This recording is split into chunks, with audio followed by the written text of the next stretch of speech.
우리 목마른 사슴 찬양하실 건데요.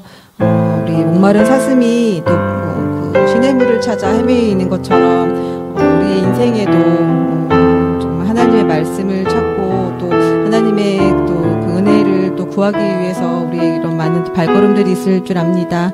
오늘 그런 간절한 마음으로 같이 찬양 나누시겠습니다.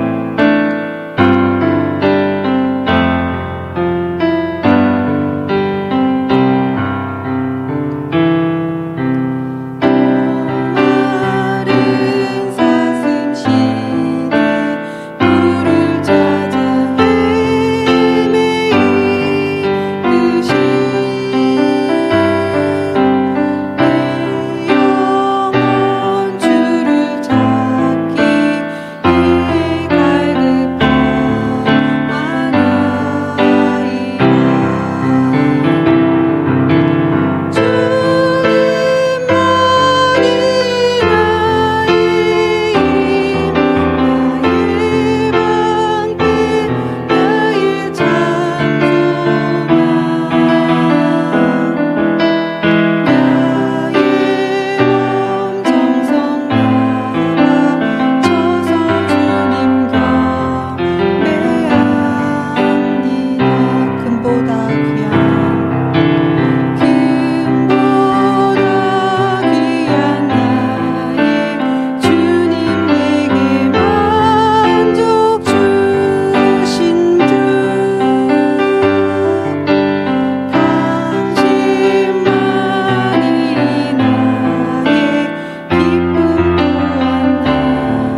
기도하겠습니다. 주님, 언제나 내 모습은 너무 부끄럽고 부끄러운 마음으로 주님 앞에 또 기도하고 회개하며 나아갑니다. 주님, 날마다 또 무너지고 날마다 주님 앞에 또 죄를 짓지만 그래도 다시 주님 앞에 무릎 꿇을 수 있고 다시 주님 앞에 나아갈 수 있는 건 주님께서 나를 사랑하여 주시고 용서하여 주신다는 확신이 믿음이 있기 때문인 줄 고백합니다. 주님, 이 땅에 많은 살아가는 사람들이 있고 각자의 모든 환경과 위치와 모든 상황에 놓여 있지만 하나님은 그 누구보다 나를 또 여기 계신 분들을 사랑하여 주시고 주님께서는 늘 우리를 주목하심을 우리가 압니다. 주님, 우리가 주님의 그 눈을 주님의 마음을 외면하지 않고 나를 주목하시고 나를 이끌어 주시고 나의 삶을 인도하시는 주님께 고백하며 나의 삶을 드릴 수 있는 우리가 되게 하여 주시고 의와 평강교회 모든 성도분들이 될 수 있도록 인도하여 주시옵소서. 주님, 그렇게 또 살아가기 위해서 또 말씀을 들으며 또 힘을 얻고 주님 앞에 나왔습니다. 주님, 오늘 또 말씀 들을 때에 하나님께서 나에게 어떤 말씀을 하시고 또 나에게 또 어떠한 마음을 원하시는지 주님 잘 알 수 있는 지혜를 주시고 우리의 마음을 활짝 주님께 열고 정말 주님께 두 손 들고 나아가는 저희들 되게 하여 주시옵소서. 주님, 또 의아 평강교회를 또 여러 가지 모습으로 기도하시고 또 도와주시는 많은 영혼들이 있습니다.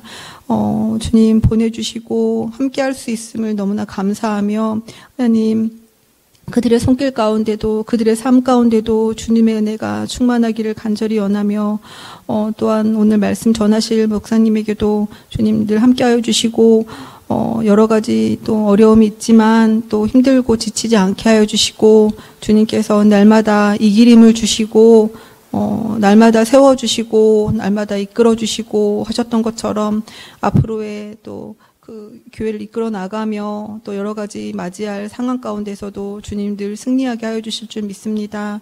오늘 말씀을 듣습니다. 주님 함께하여 주시고 우리를 정말 주님의 자녀로 더욱더 날마다 한 발자국 더 나아갈 수 있는 저희들 되게 하여 주시옵소서. 이 모든 말씀 예수님의 이름으로 기도합니다. 아멘.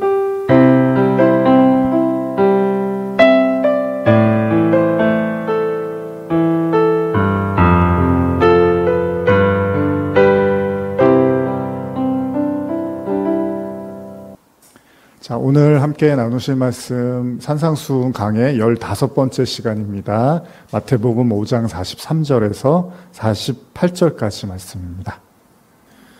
자, 마태복음 5장 43절에서 48절 산상수훈 강의 15번째 시간입니다. 우리 계속해서 반복된 성경 구절인데요.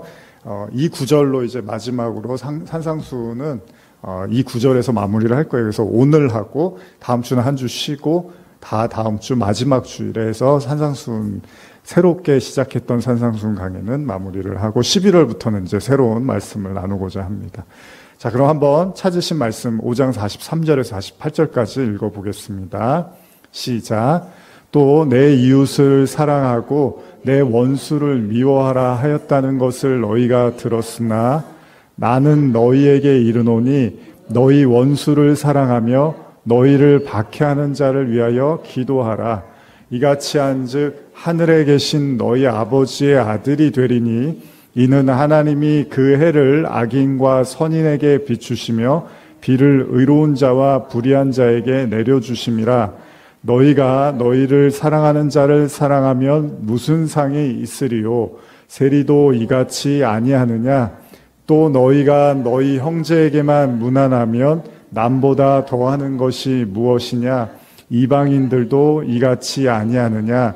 그러므로 하늘에 계신 너희 아버지의 온전하심과 같이 너희도 온전하라. 자, 오늘도 원수 사랑에 대한 말씀을 이어나가고 다음번까지 해서 말씀을 하려고 하는데 제가 이 말씀을 이렇게 준비하면서 지난주에 여러분들도 다 아시는 것처럼 이스라엘이 이제 공격을 받아서 지금 어려움에 처해 있고 이것이 이제 전쟁으로 확전이 될 것인가, 또 나아가서 세계 전쟁까지도 지금 고민하고 염려하는 사람들이 많이 있습니다. 이런 상황에서 원수 사랑을 이야기한다는 것이 사실은 참 현실과 그리고 말씀이 참 쉽지 않은 것 같아요. 현실에서 일어나는 많은 일들이 있는데 그런 일들 속에서 말씀대로 살아간다는 게 참 어려운 것 같아요. 예를 들면 이제 구약에서는 전쟁에 대한 이야기가 참 많이 나옵니다. 그래서 하나님이 가나안 땅을 정복하기 위해서 많은 전쟁들을 하나님이 이끄시고 승리로 이끄시기도 하고 그런 전쟁에 대한 이야기가 많이 나오는데 신약에 넘어가서는 그런 얘기가 거의 나오지를 않습니다. 신약에 와서 예수님의 가르침에, 특히 이제 예수님의 가르침에서는 이런 식의 이야기만 계속 나오고 있습니다. 원수를 사랑하고 박해하는 자를 위해서 기도하라. 그리고 우리가 핍박을 받으면 하늘의 상이 클 것이다. 이런 이야기들을 예수님이 반복해서 하십니다. 이런 이야기들을 보고 있으면 과연 뭐가 옳은 걸까? 어떻게 하는 게 좋을까라는 생각을 하게 되죠. 사실 요즘 그런 이슈도 많잖아요. 정치적인 이슈도 굉장히 많이 있잖아요. 그래서 성경의 논리를 가지고 정치적인 논리를 이렇게 이해하려고 하고 해석하려는 시도들이 또 상당한 충돌을 많이 불러일으키기도 합니다.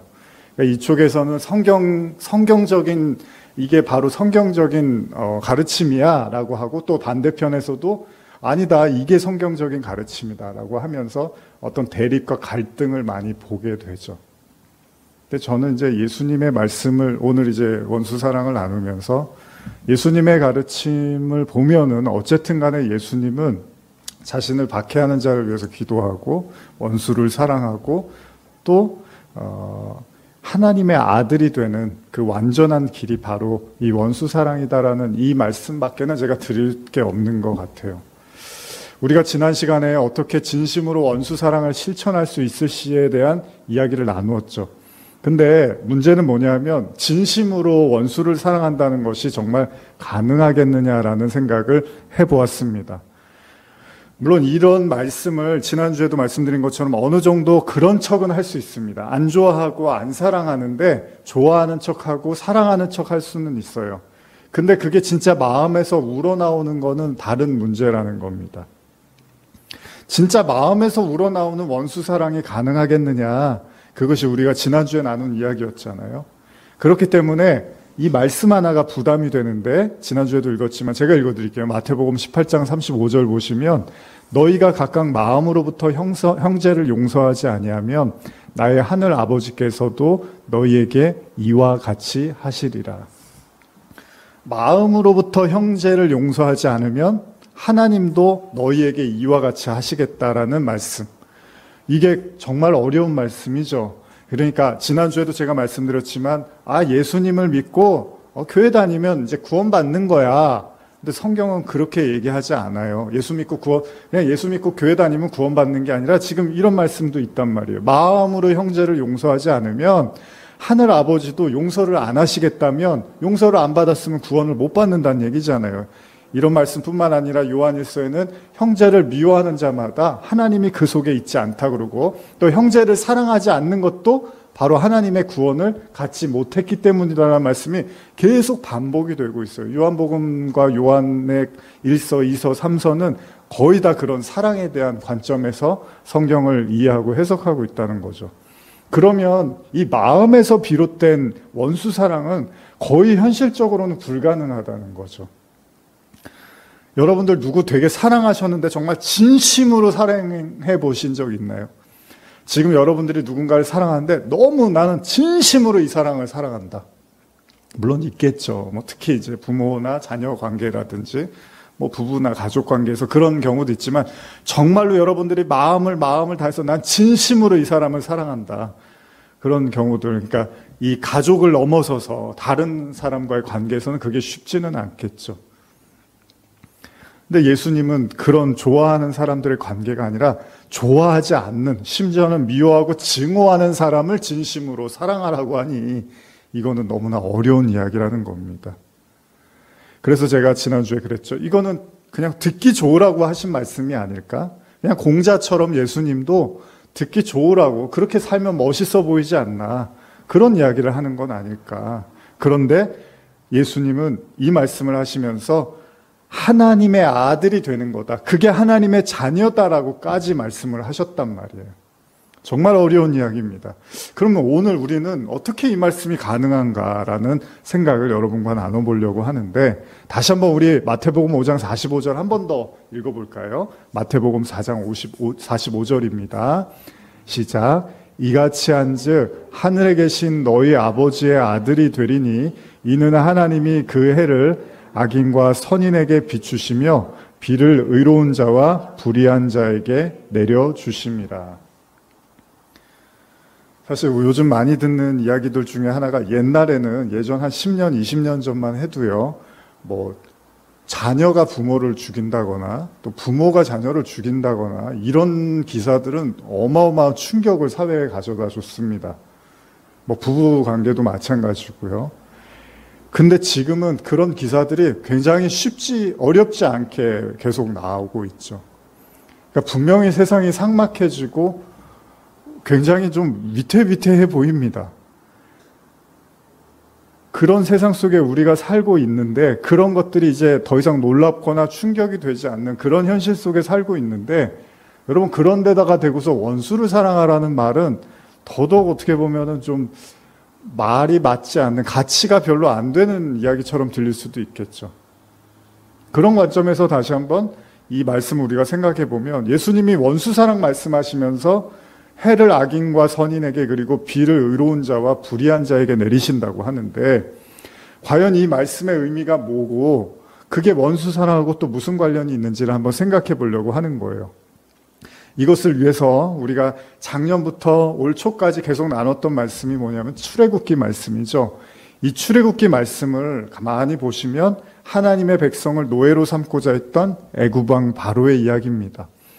그래서 하나님이 모세를 부르시고 애굽에서 종살이하는 히브리인들을 구출하고자 하나님께서 계획을 삼으셨죠. 근데 그때마다 하나님을 대적하는 사람이 바로 바로 왕이었잖아요. 바로 왕은 하나님이 내 백성을 좀 내놔라, 자유케 해줘라 하면 바로 왕은 절대로 놓아줄 마음이 없고 물러설 마음이 없어서 하나님과 정말 맞짱이라도 뜰 것처럼 아주 당당하게 하나님 앞에 저항하는 모습을 보여줬죠. 결국 히브리인들을 내보내주지를 않았습니다. 계속 종살이를 하려고 했어요. 그런 관점에서 보면 정말 이 바로는요, 하나님한테는 악의 존재죠. 쉽게 말하면 거의 원수와 같은 존재잖아요. 하나님 말씀을 이렇게까지 거부하고 하나님의 백성을 안 놔주면 그게 하나님의 원수지 뭐예요, 그죠? 그래서 결국 바로가 심판을 받습니다. 그리고 우리는 당연히 이런 사실을 받아들여요. 하나님의 원수처럼 행동했으니까 저렇게 멸망을 당하는 게 맞지. 그것이 보편적으로 우리가 하나님의 원수에 대한, 하나님을 대적하는 원수에 대해서 갖는 생각이잖아요. 너희가 감히 하나님을 대적해? 너는 그러다가 심판받는 거야. 이게 우리가 생각하는 보편적인 사고방식이잖아요. 근데 바울이 나중에 로마서를 쓰면서 아주 당혹스러운 말씀을 하잖아요. 한번 그 말씀을 찾아보실까요? 한번. 로마서 9장 17절에서 18절입니다. 로마서 9장 17절에서 18절입니다. 자, 다 찾으신 분들 한번 읽어볼까요? 시작. 성경이 바로에게 이르시되 내가 이 일을 위하여 너를 세웠으니 곧 너로 말미암아 내 능력을 보이고 내 이름이 온 땅에 전파되게 하려 함이라 하셨으니 그런즉 하나님께서 하고자 하시는 자를 긍휼히 여기시고 하고자 하시는 자를 완악하게 하시느니라. 여러분, 납득이 되지 않는 구절입니다. 지금 잘 보신 분들은 이 말씀 처음 보신 건 아니지만 성경에 기록된 이 바로라는 이름이요, 우리가 아는 출애굽기에 등장하는 하나님을 대적하는 아주 그 완악한 인물 중에 하나잖아요.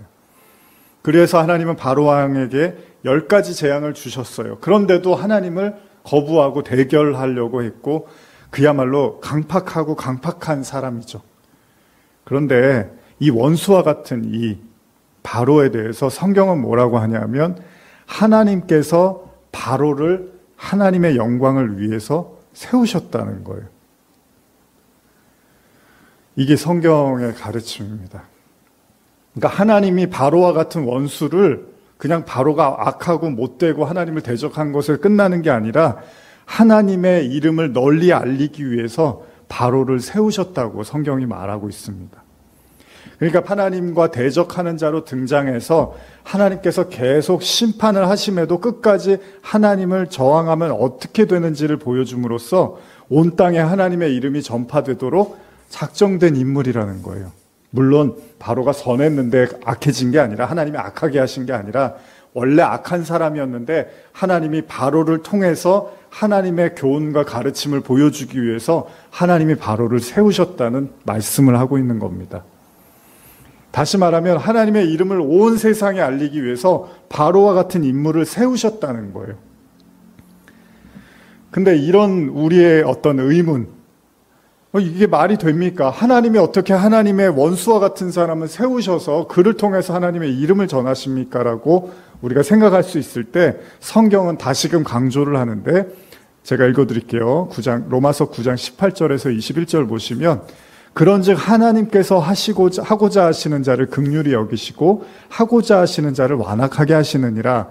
혹 내가 내게 말하기를 그러면 하나님이 어찌하여 허물하시느냐, 누가 그 뜻을 대적하느냐 하리니, 이 사람아 내가 누구기에 감히 하나님께 반문하느냐, 지음을 받은 물건이 지은 자에게 어찌 이같이 나를 이같이 만들었느냐 말하겠느냐. 토기장이가 진흙 한 덩이로 하나는 귀를 쓸 그릇을 하나는 천이 쓸 그릇을 만들 권한이 없느냐. 이게 무슨 말씀이냐 하면, 하나님이 긍휼히 여길 자를 긍휼히 여기시고 완악하게 만들 사람을 완악하게 하신다는 거예요. 그러니까 이게 여러분들의 상식으로는 납득이 안 가는 얘기입니다.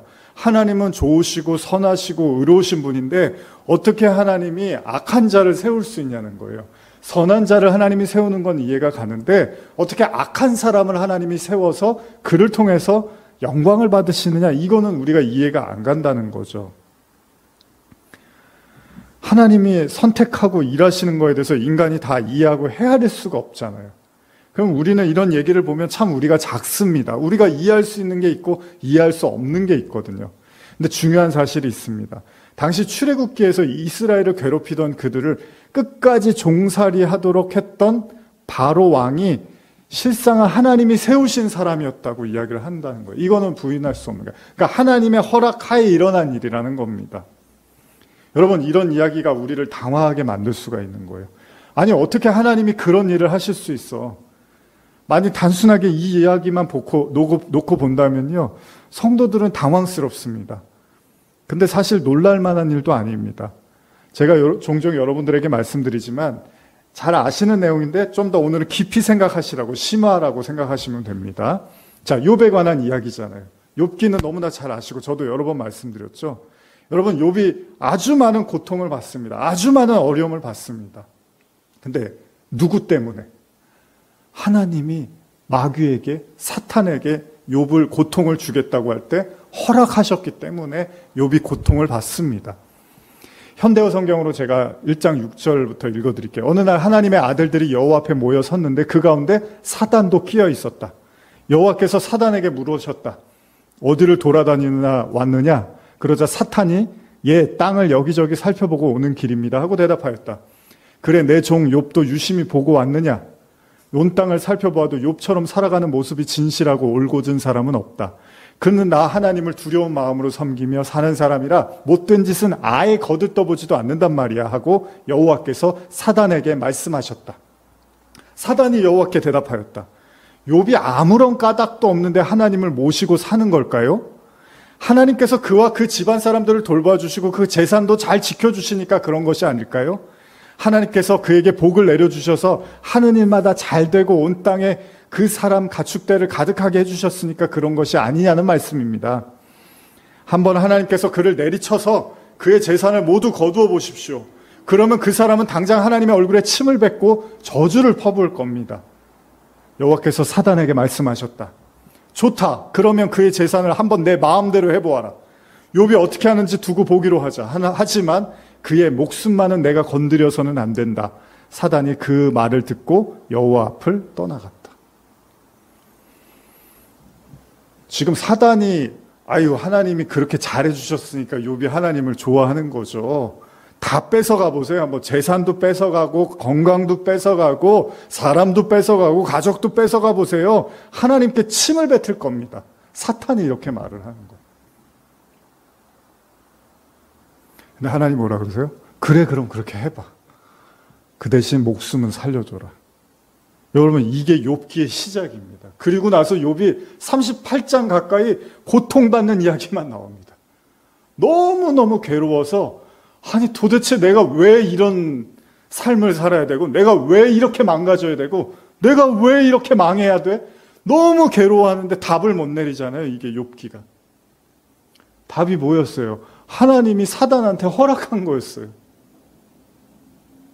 여러분, 이런 얘기들을 사람들이 되게 듣고 싶어 하지가 않아요. 지금도 뭐 난리가 나면 영적 전쟁하면서 마귀를 몰아달라고 그러고 뭐 하나님의 백성들을 살려, 물론 기도해야 되는데, 근데 거기서 한 가지 더 들어가 보면 지금 모세와 바로의 싸움에서 바로를 하나님이 세우셨다 그러고 지금 욥을 괴롭히는 사단을 하나님이 허락하셨다 그러면 거기서 마귀야 물러가라, 사탄아 물러가라 이렇게 해서 될 문제가 아니라는 거예요.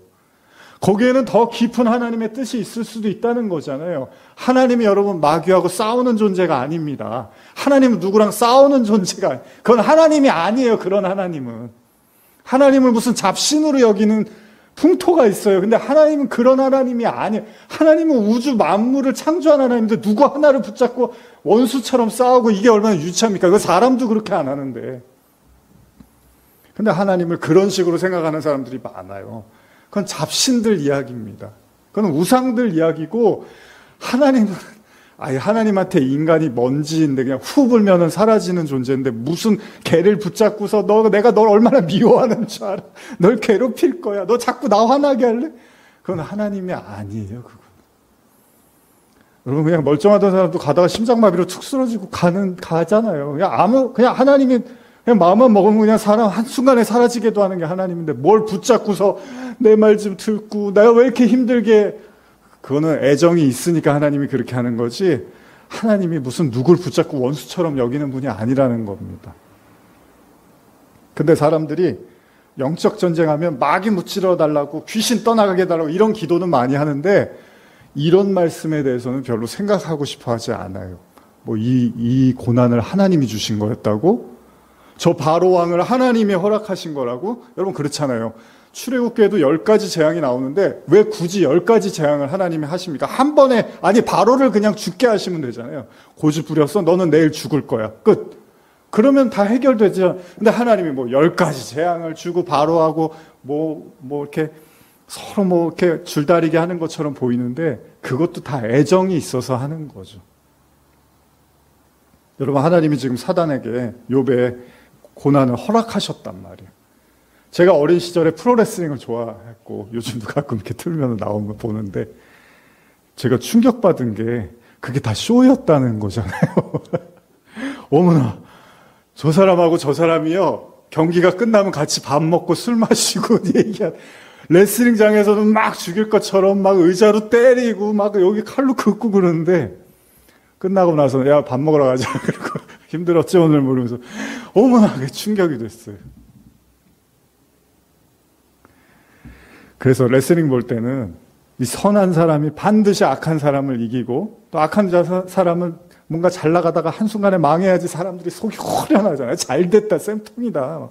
그래서 그 기밀, 저는 그 세대는 아니지만 어르신들 되면 기밀이 박치기 하고 이러면 난리가 났잖아요.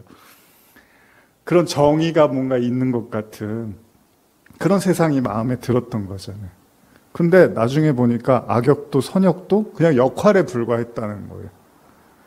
그걸 아니까 이제 안 보기 시작하는 거죠, 점점. 그래도 이제 보던 게 있으니까 가끔 틀어서 이렇게 보기도 하는데, 성경에서 사단이 하나님의 친구라고 기록되어 있지는 않습니다. 그런데 분명한 사실은 하나님께서 의인이라고 일컫는 욥을 향해서 사단의 참소와 그 개입을 하나님이 최종 결제 라인에서 하나님이 결제를 허락하셨다는 거예요. 저와 여러분들에게 오는 고난과 환난도 하나님이 결제가 안 이루어지면 올 수가 없는 거예요. 그래서 어떤 의미에서는 고통받는 분들한테는 참 저도 뭐 그 누구나 다 고난 받으면 참 안타까운 일이지만 또 한편으로 제가 안심을 시켜드리는 건 거기에 하나님도 개입이 돼 있다는 걸 우리는 이해해야 된다는 겁니다. 하나님은 분명히 말씀하십니다. 여러분도 분명히 마음속에 담아두세요. 다른 건 다 괜찮지만 목숨은 건들지 말아라. 이게 은혜가 되셨으면 좋겠어요. 그러니까 하나님이 사탄이 여러분들 주변에서 난리를 치고 부르스를 떨어도 하나님이 그러는 거예요. 근데 저 사람의 목숨은 건드리지 말아라. 그건 내가 결정할 문제다. 여러분, 하나님이 생사화복을 주장한다는 게 이런 얘기입니다. 그러니까 여러분과 저의 목숨은 운이 나쁘거나 재수가 없어서 죽거나 이런 경우는 없는 거예요. 성도들은 반드시 하나님이 결재가 떨어지지 않으면 죽을 수 없어요. 아무리 옆에서 여러분들이 봤을 때는 이게 나를 조여오고 뭔가 이러다가 내가 끝날 것 같고 죽을 것 같아도 그거는 하나님이 허락하지 않으면 아무도 이 세상에 그 누구도 마음대로 생명이 떠나갈 수는 없는 거죠. 분명히 이 대목에서 하나님의 생사화복이 드러납니다. 그렇습니다. 하나님이 허락하지 않으면 그 어떤 일도 일어나지 않습니다. 잘 한번 생각해보세요. 지금 여러분들이 일어난 모든 일이 하나님이 허락하지 않으면 단 한 가지도 일어날 수가 없습니다. 여러분, 성도들은 우연을 믿는 사람이 아닙니다. 성도는 모든 일들 가운데 하나님이 개입하고 있다는 걸 인정하는 사람들입니다. 이쯤 되면은 어떤 사람들은 저에게 물을 겁니다. 그게 원수 사랑하고 무슨 관계가 있습니까? 그렇습니다. 분명히 바로는 모세의 적이었습니다. 동시에 이스라엘의 원수와 같은 존재였습니다. 그리고 하나님과 나아가서 하나님과 소위 맞짱을 뜨려는 아주 겁없고 싸가지 없고 버릇없는 우상 숭배를 하는 세상의 왕이었습니다. 그러나 하나님의 의도는 바로하고 싸우는 게 목적이 아니었다는 거예요. 아니, 뭘 바로하고 하나님이 싸워요? 그런 하나님을 어떻게 믿어요? 그냥 없애버리면 되는데. 하나님은요, 바로의 손에서 이스라엘을 구출해내는 것에만 목적이 있는 게 아니고요, 이 바로와 하나님과의 이 과정, 이 싸움의 과정을 통해서 이스라엘 백성들이 야, 하나님이 그런 분이구나라는 걸 깨달으라고 그 과정을 허락하셨다는 거예요. 여러분, 신앙인들한테 고난이 오잖아요. 고난이 없을 때는 사실 하나님을 믿긴 믿어도 그렇게 진지하게 믿을 이유는 없습니다. 근데 고난이 오면 많이 생각을 하게 돼요. 도대체 하나님 계시는 거야? 안 계시는 거야? 너를 도와주시는 거야? 안 도와주시는 거야? 나한테 관심이 있는 거야? 없는 거야? 별의별 생각을 다 하게 됩니다. 그게 욥기잖아요. 욥이 계속 그런 생각을 하는 거예요. 근데 그때 욥이 진지하게 하나님에 대해서 생각하게 되는 거죠. 내가 진짜 하나님을 믿나? 내가 하나님을 믿는 게 맞나? 하나님 계신 게 맞아? 이런 거를 정말 진지하게 생각하는 건 고통에서 생각하게 됩니다. 드라마를 보다 보면요, 여러분, 자기가 어떤 남자가 이제 자기가 좋아하는 어떤 여인이 있는데 환심을 사고 싶어요. 근데 잘 모르는 여자예요. 그 여자는 자기를 잘 몰라요. 그러면 어떻게 하냐면 자기 친구하고 미리 짜고서 폭력배처럼 이렇게 해서 자기가 좋아하는 여자를 약간 괴롭히는 것처럼 뭐 이렇게 한단 말이죠. 그럼 자기가 마치 막 용기 있는 사람처럼 달려가갖고 그 여자를 이렇게 구출해주는 그런 모습을 보여주면 여인이 한순간에 호감을 갖게 되잖아요. 그런 일들 본 적 있죠. 어처구니 없는 것처럼 보이지만 한편으로는 얼마나 저 여자의 마음을 사고 싶었으면 저런 쇼까지 했을까라는 생각을 할 수도 있죠. 물론 하나님이 하시는 일을 저의 짧은 지혜로 이렇다 저렇다 제가 말할 문제는 아닙니다. 그렇다고 해서 로마서 9장에 지금 여러분과 제가 읽은 그 하나님의 주권에 대한 말씀을 외면해서는 안 된다는 거예요. 다시 욥기로 돌아가 보면 욥은 사단을 허락하신 하나님에게 어떻게 나가야 될까요? 하나님이 허락하신 일이에요. 이 욥이 겪고 있는 모든 고통, 재산도 잃었어요. 뭐 가축도 잃었어요. 종도 잃었어요. 가족도 다 잃어버렸어요. 하루아침에. 욥은 정말 미치지 않고는 살 수 없는 그런 무지막지한 환란으로부터 욥은 너무나 괴로워했습니다. 근데 욥이 할 수 있는 게 없는 거예요. 뭐 마귀를 몰아내달라고 기도해봤자 소용이 없을 거란 말이에요. 하나님이 허락하셨으니까. 그냥 하나님을 원망을 안 하려고 되게 애를 써요, 욥이. 근데 결국은 원망을 해요. 자기 아내가 하나님 저주하고 죽어버려. 무슨 하나님이 어딨어라고 할 때도 욥이 참았는데 나중에는 너무 괴로우니까 내가 태어난 날이 후회스럽습니다. 이런 말을 한단 말이에요, 욥이. 차라리 안 태어났으면 좋았을 것 같아요. 이런 말을 해요. 자, 우리는 어떻게 해야 될까요? 이런 욥의 모습을 보면서. 저와 여러분들이 지금 만약에 겪고 있는 어려움이라든지 고난이 있다면, 그리고 이 세상에 지금 불어닥치는 수많은 풍파가 있잖아요. 마귀들을 무찔러 주세요. 어둠의 세력들이 떠나가게 해주세요. 원수들이 빨리 사라지게 해주세요. 물론 그런 기도도 할 수 있겠지만 거기서 우리가 좀 더 깊이 들여다볼 수 있다면 과연 우리는 어떤 생각을 해야 되는가. 요한일서 1장 5절에 보시면요, 제가 읽어드릴게요. 우리가 그에게서 듣고 또 너희에게 전하는 소식은 이것이니 곧 하나님은 빛이시라 그에게는 어둠이 조금도 없으시다는 것이니라. 여러분, 어둠은 누가 만드셨죠? 하나님이 만드셨습니다. 빛도 하나님이 만드셨어요. 이사야에서 말씀하시죠. 근데 하나님의 어둠이 조금도 없대요. 그러면 어둠을 만드시면 안 되잖아요. 하나님이. 저 해와 달과 별 하나님이 만드신 거잖아요. 달과 별은 밤이 돼야지 보이는 거잖아요. 그럼 그런 거 만드시지 마시고 아예 그냥 아침만 있고 낮만 있어야 되잖아요. 천국에 가면 그렇대요. 늘 빛만 있대요. 근데 여기 성경에 보니까 하나님의 빛이 어둠이 조금도 없대요. 이게 무슨 말이죠? 이 말씀의 의미는 뭐냐면요, 여러분과 제가 진짜 하나님의 말씀과 그 하나님의 영의 눈으로 세상을 보면 여러분들의 그 칠흑 같은 어둠의 환경 속에서도 빛을 드러내고 찾아낼 수 있는 눈을 갖게 된다는 얘기입니다. 다시 말하면 욥이 하나님의 허락하신 고난 때문에 너무 괴로워해서 힘들어했는데 그게 캄캄한 칠흑인 줄 알았어요. 근데 그 속에도 사실은 빛이 존재하고 있다는 거예요. 하나님은 어디나 계시니까. 그런 의미에서 하나님에게 어둠이 조금도 없다는 것은 하나님이 항상 기쁨만 있고 하나님은 우울함이 없으셔, 이런 얘기가 아니라 하나님은 빛으로 항상 존재하고 계시다는 거죠. 그래서 고난을 겪는 분들에게 성도가 해야 될 일은 뭐냐면 그분들의 어둠 속에서 빛을 찾아내 주는 거예요. 희망을 주고 하나님이 함께 하심을 알게 해주고, 그게 결코 저주가 아니고 망하는 것이 아니라 그 속에도 하나님 계시다는 걸 자꾸 들춰내 주는 게 성도들이 해야 될 일이라는 겁니다. 욥이 해야 될 행동이 뭘까요? 인간에게 말할 수 없는 고통이 밀려오고, 여러분들도 그럴 때가 있잖아요. 저도 가끔 들어요. 아유, 이렇게 사느니 그냥 없어졌으면 좋겠습니다. 이런 말씀들 하시는 분들 많아요. 요즘 그리고 더 많아졌어요. 감당할 수 없는 시련이 찾아올 때 우리는 빨리 그냥 이 고통으로부터 벗어나고 싶잖아요. 그러나 욥의 관점에서 보면 하나님의 통치 속에서 일어난 일이라면 우리가 해야 될 일, 욥이 취해야 될 행동은 고난의 이유를 찾는 거죠. 야고보서 1장 2절 한번 제가 읽어드릴게요. 내 형제들아, 너희가 여러 가지 시험을 당하거든 온전히 기쁘게 여기라. 그 다음에 12절부터 읽어드리겠습니다. 14절까지. 시험을 참는 자는 복이 있나니 이는 시련을 견디어낸 자가 주께서 자기를 사랑하는 자들에게 약속하신 생명의 면류관을 얻을 것이기 때문이라. 사람이 시험 받을 때 내가 하나님께 시험 받는다 하지 말지니 하나님은 악에게 시험을 받지도 아니하시고 친히 아무도 시험하지 아니하시느니라. 오직 각 사람이 시험을 받는 것은 자기 욕심에 끌려 미혹됨이니. 제가 얼마 전에 바티칸 관련된 영화인데 그 귀신 쫓는, 신부님들이 귀신 쫓는 영화 있잖아요. 그런 거 잘 아시죠? 엑소시스트 같은 그런 거 있잖아요. 그런 영화를 하나 봤는데 대부분의 경우에는 귀신이 아닌, 뭐 이제 그 영화 속에서 그 통계, 이제 천주교의 어떤 통계를 보면 대부분의 경우는 귀신 들림보다는 이제 다른 뭐 심리적인 원인에서 그런 원인을 찾더라고요. 근데 이제 그 영화 속에서 그런데 한 1%, 2% 정도는 진짜로 상식적으로 이해할 수 없는, 도저히 납득할 수 없는 어떤 현상이 일어나기도 한다는 거예요. 이제 그런 경우에 귀신 들림, 사탄, 마귀 들림 이런 걸로 이제 묘사를 하더라고요. 근데 이제 어떤 신부가 축기라 그러죠. 귀신을 쫓아내려고 이제 가는데 굉장히 이제 뭔가 영성이 있는 거잖아요. 영화 속에서.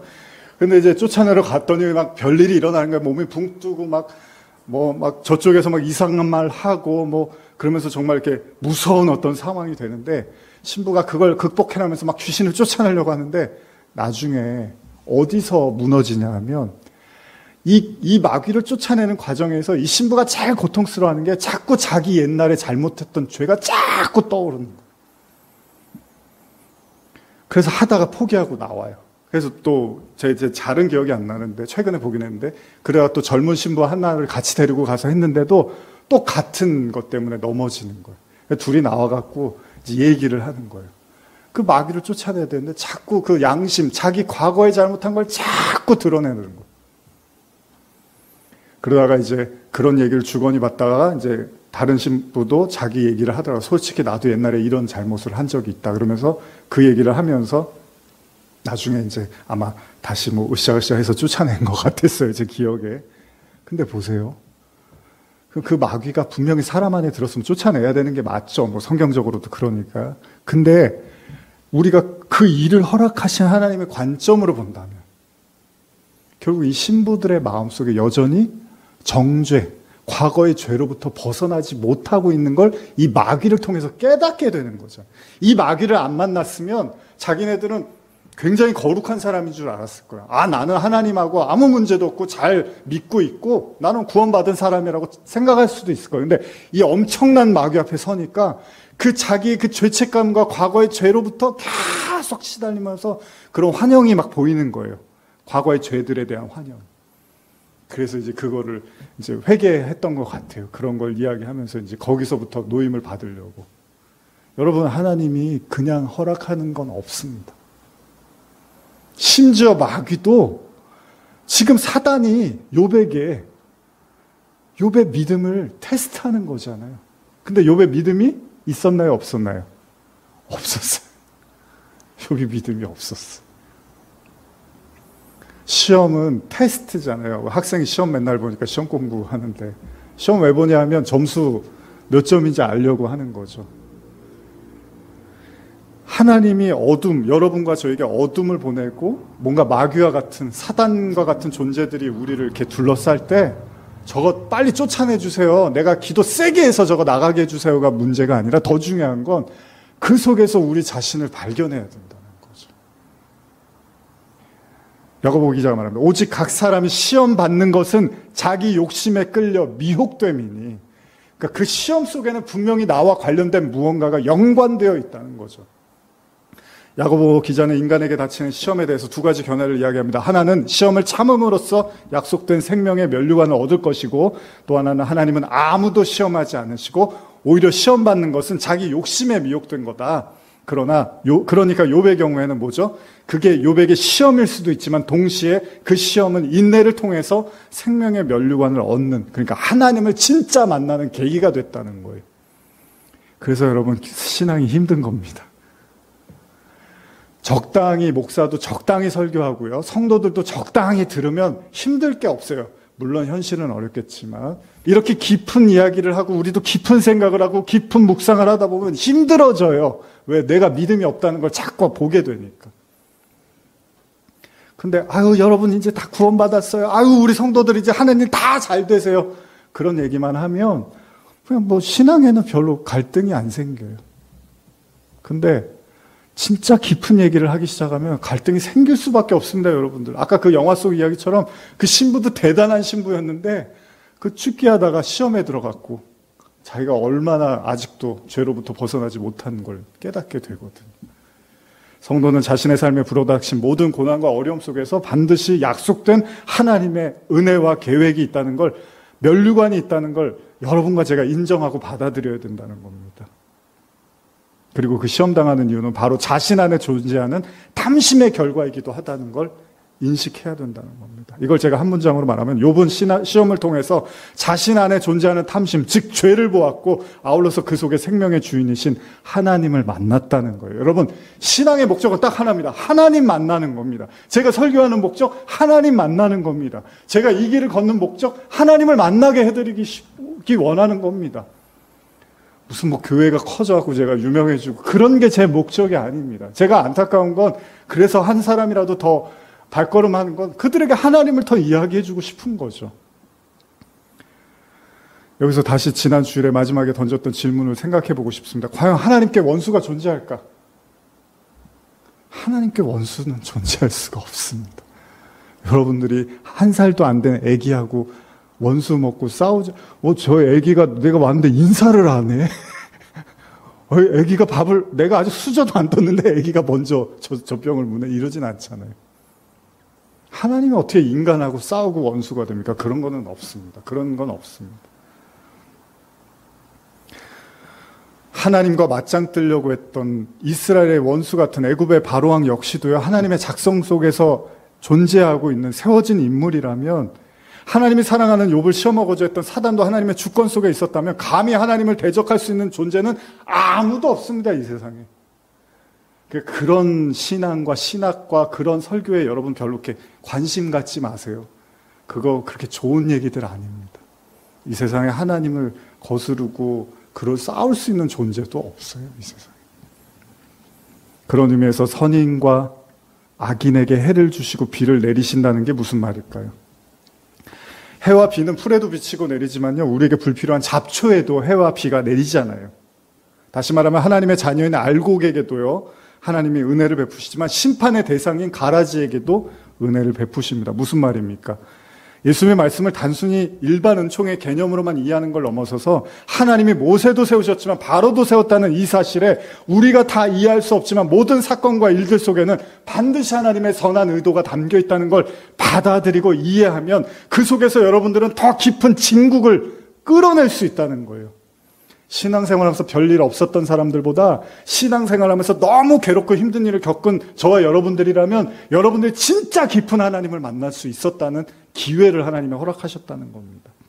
성도는 자신을 괴롭고 힘들게 하는, 고통스럽게 하는 그들을 단순히 악의 존재로만 보는 게 아니라 그들에게 보복하고 언제 저들이 죽을 것인가, 언제 저들이 멸망할 것인가, 나는 원수 사랑하라고 했으니까 참지만 결국 저 사람들은 하나님이 복수할 거야, 이런 걸 기다리면서 사는 게 아니라 야곱에게 에서를 허락하시고 다윗에게 사울왕을 허락하신, 욥에게 사단을 허락하신 하나님의 더 깊은 뜻을 깨달을 수 있어야 된다는 겁니다. 그런 관점에서 원수 사랑이라는 건 뭐라고요? 단지 미움과 증오의 감정의 소멸의 차원이 아니라, 단순히 미운 사람에 대한 인내와 호의적 태도에 대한 노력만이 아니라 궁극적으로, 근본적으로 그 사람을 통해서 도대체 하나님은 나에게 무엇을 말씀하시기를 원하는지에 대한 나에 대한 하나님의 의중을 끊임없이 생각하고 묵상하는 거, 그게 더 중요하다는 겁니다. 그러면 원수는 언젠가 사라집니다. 여러분들 눈앞에서. 하나님이 계획하신 일을 여러분들이 잘 수행하고 깨달으면 하나님도 더 이상 그 원수를 여러분들 앞에 둘 이유가 없어요. 그렇지 않으면 계속해서 우리는요, 우리 인생에서 태클을 걸어오고 시비를 걸어오고 우리 뒤통수를 치고 우리를 끊임없이 힘들게 하는 그들을 어떻게든 이해하고 아령으로 덮어보려고 노력은 하겠지만 결국은 안 되는 우리 자신을 보면서 괴로워하고 이를 갈고 분노하는 우리 자신을 보게 될 거라는 거예요. 아니, 이러한 시도는 사실 믿지 않는 사람도 부단히 애를 씁니다. 안 믿는 사람들도 그렇게 살려고 하잖아요. 원수 사랑하라고 이게 믿는 사람만 아는 얘기가 아니잖아요. 그래서 여러분, 성도에게는요, 원수 사랑을 단순히 인간적, 인격적 차원에 호소할 문제가 아니라는 겁니다. 그런 거면 예수님이 하라고 말씀도 안 하셨을 거예요. 진짜 하나님의 말씀을 통해서 그 의중을 알아가야 됩니다. 그렇다면 우리는 얼마 전 나누었던 괴롭히고 괴롭힘 당했던 관계, 즉 성경에 등장하는 원수가 같았던 관계 중에 하나인 다윗과 사울 왕이 있었잖아요. 다윗은 그토록 사울을 용서하려고 했고, 심지어 그가 죽었을 때 그렇게 서럽게 눈물을 흘렸단 말이죠. 자신을 평생 괴롭혔던 원수 같은 사람이었는데도 이제 그런 것들이 이해가 가실 수가 있는 거예요. 사람을 보면 넘어집니다. 사람을 보면요, 분노와 여러분들 정신 상태가 정말 심하게 망가질 수도 있습니다.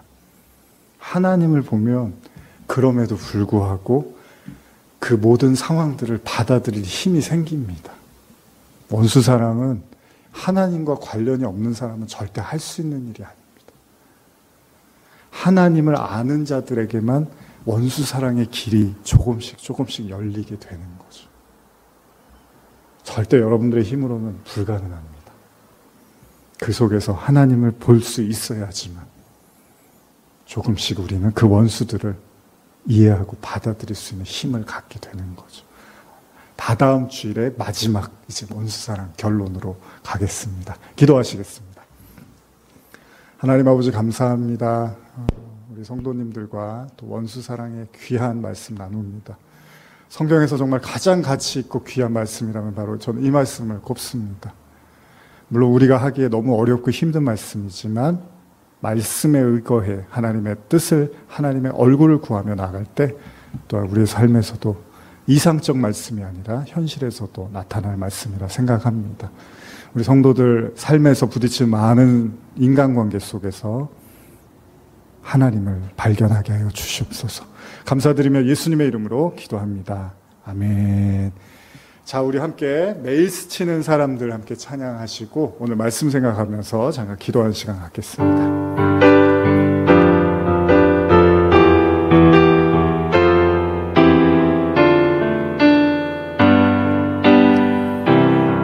스치는 사람들, 매일 스치는 사람들, 내게 무얼 원하나, 공허한 그 눈빛은 무엇으로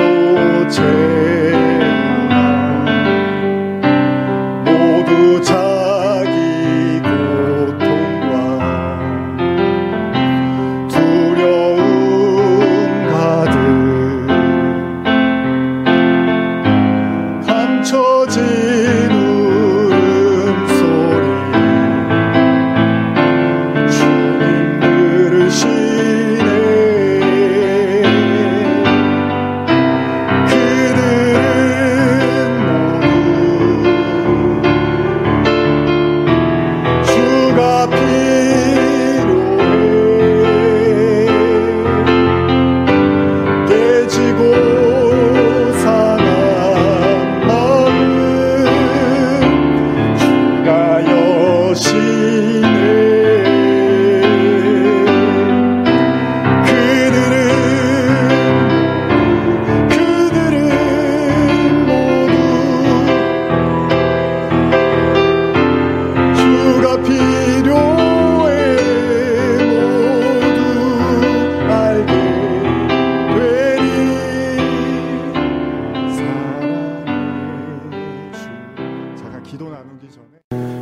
그들은 말씀 생각하시면서 또 여러분들이 또 당하는 어려운 고난들 있다면 그 속에서도 하나님의 뜻 잘 발견할 수 있게 해달라고 같이 기도하겠습니다.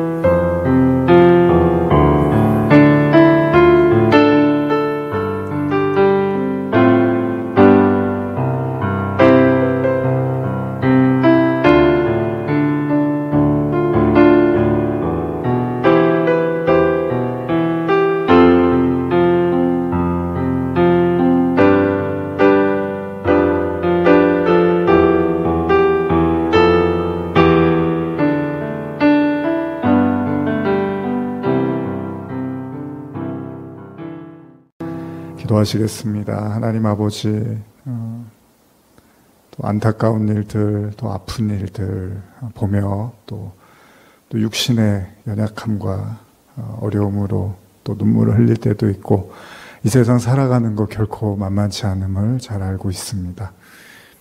그러기에 우리가 의지할 분이 하나님밖에 없고 사실 사람도 그 누구도 우리가 의지할 대상이 아님을 잘 알고 있습니다. 우리 성도들 오로지 하나님 꼭 붙잡고 의지하며 살게 하시고 어려운 일들, 아픈 일들 볼 때마다 의기소침하고 절망하지만 말고 또 그 속에서도 하나님의 생명과 은혜를 보게 하여 주시옵소서. 또 행여나 또 마음 아파하는 우리 성도들 있다면 하나님 위로하여 주시고 하나님의 은혜와 성령이 더욱더 부어지게 하여 주시옵소서. 지금은 우리 주 예수 그리스도의 은혜와 하나님 아버지의 사랑과 성령의 교통하심이 원수 사랑, 절대 인간으로 할 수 없는 말씀이지만 하나님의 말씀과 은혜에 힘입어 그 말씀을 받아들이려고 하는 또 이 자리에 모인 모든 성도들 머리 위에 지금부터 영원히 함께 있을지어다. 아멘.